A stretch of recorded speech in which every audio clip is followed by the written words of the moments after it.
महत्वाची बातमी। मुख्यमंत्री फडणवीस आणि उपमुख्यमंत्री शिंदे, भाजपा प्रदेशाध्यक्ष रवींद्र चव्हाण यांच्यामध्ये बैठक होते। विधानसभा अध्यक्ष राहुल नार्वेकरांसोबत तीनही नेत्यांची बैठक होत आहे। विधानसभा अध्यक्षांच्या दालनामध्ये चारही नेते एकत्रित आहेत। बैठकीचं कारण मात्र अद्याप गुलदस्त्यात आहे।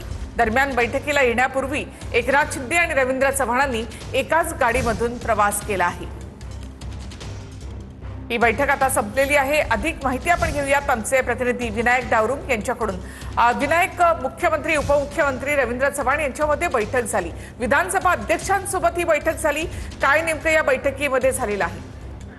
बरोबर आहे। विधानसभा अध्यक्ष राहुल नार्वेकर यांच्या दालनामध्ये राज्याचे मुख्यमंत्री देवेंद्र फडणवीस, त्याचप्रमाणे उपमुख्यमंत्री एकनाथ शिंदे आणि भाजपचे प्रदेशाध्यक्ष रवींद्र चव्हाण अशी चार प्रमुख नेत्यांच्या उपस्थितीत ही बैठक जी आहे ती पार पडलेली आहे। नेमके बैठकीचं कारण जे आहे ते अजूनही कळलेलं नाही, कारण मुख्यमंत्री अजूनही विधानसभा अध्यक्ष यांच्या दालनातच बसून असले आपल्याला पाहायला मिळतं। तर दुसरीकडे ही बैठकीचं कारण जे आहे ते थोड्याच वेळात स्पष्ट जे आहे ते कळून जाईल।